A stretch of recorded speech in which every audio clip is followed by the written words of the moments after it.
اس کے بعد ان کو لے جایا گیا، وہاں پہ گپ شپ لگائی انہوں نے اور بات چیت ہوئی، ڈیل ہوئی، طے ہوا جو چیزیں طے ہوئیں. اس کے بعد وہ ان کو کے پی پہنچایا گیا. کل دن کو جناب ناظرین 2 بجے خبر دے دی، یہ 6-7 بجے جا کے پیش ہوئے ہیں، جا کے نکلے ہیں اسمبلی میں، تو دن کو 2 بجے کئی صحافیوں نے خبر دے دی اور انصار عباس صاحب نے خبر دی جی کہ وہ اچانک سرپرائز انٹری دے سکتے ہیں. اور کل دن کو ہی ان کو پہنچایا گیا تھا پشاور، اور وہاں سے جا کے انہوں نے ایسی کہانی سنائی کلمے پڑھ کے کہ میں یہ تھا، میں وہ تھا. اب اس بات پہ سب ان پہ شک کر رہے ہیں. پی ٹی آئی سمجھتی ہے کہ وہ ڈبل ایجنٹ ہیں اور انہوں نے اسٹیبلشمنٹ سے ڈیل کی ہے، اسی لیے وہ بات ہوئی. کہانی چلی کہ انہوں نے عمران خان سے ملاقات کی ہے. یہ بعید از قیاس ہے کہ کوئی ڈیل ہو رہی ہے. انہوں نے کہا کہ اچھی خبریں آئیں گی، گویا سب کو تھا کہ کوئی ڈیل ہو گئی ہے اور کوئی اچھی خبر گورنمنٹ اناؤنس کرنے لگی. کہاں سے اچھی خبر آئے گی؟ خبر کیا آئی کہ کے پی ہاؤس سیل کر دیا گیا، جہاں پہ وہ نکلے تھے، جہاں پر کل اسد کیسر نے کہا تھا کہ ہم اس کو ایک میوزیم بنائیں گے تاکہ پتہ چلے دروازہ ٹوٹا ہے، کھڑکیاں ٹوٹی ہیں ریڈ کے دوران کے پی ہاؤس میں. تو یہ کیا ہوا؟ تو کے پی ہاؤس کیا ہے جی؟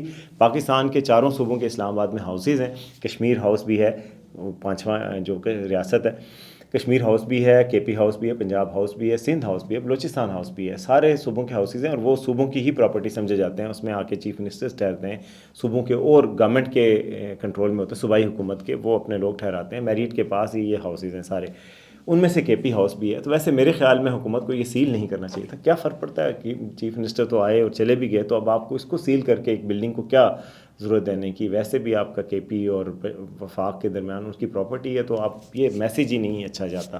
تو میرے خیال میں سیل کرنا ویسے نہیں بنتا تھا. ایک بلڈنگ کو سیل کر کے آپ کو کیا مل جائے گا؟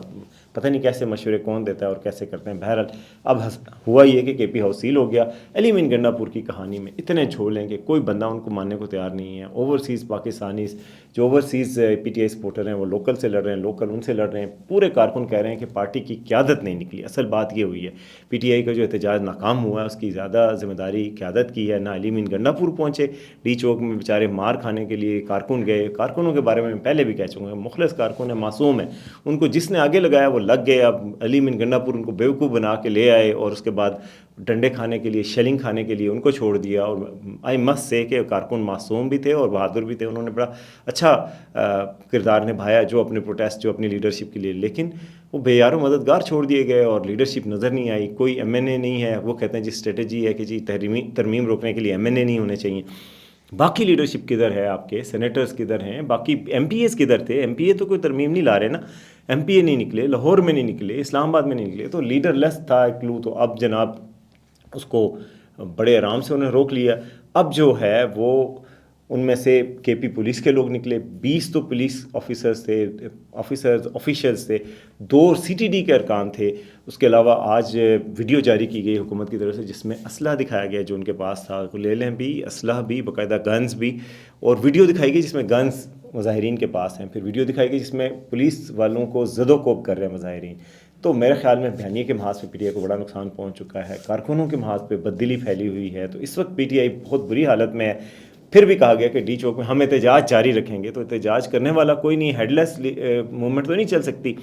اور اس وقت اسلام آباد میں صورتحال نارمل ہے، سڑکیں صحیح چل رہی ہیں، سارا حالات ٹھیک ہیں. بلکہ اسلام آباد میں ایک اے پی سی ہو رہی ہے جس میں مولانا فضل الرحمان بھی ہیں، نواز شریف بھی ہیں، باقی سب بھی ہیں. اور پی ٹی آئی نے اس اے پی سی کا بائیکاٹ کیا ہے جو آل پارٹیز کانفرنس ہو رہی ہے پیلسٹائن کے موقع پہ، فلسطین کے حوالے سے. ایوان صدر میں ہو رہی ہے، پرائم منسٹر ہاؤس بھی اس کا ہوسٹ ہے، اور بڑی لیڈرشپ پاکستان کی اکٹھی ہو رہی ہے. اور اس میں یہ بھی توقع کی جا رہی ہے کہ نواز شریف کی مولانا فضل الرحمان سے ملاقات ہوگی اور ترمیم کے حوالے سے بھی چیزیں طے ہو جائیں گی. لیڈرشپ ساری ادھر پہنچی ہوئی ہے.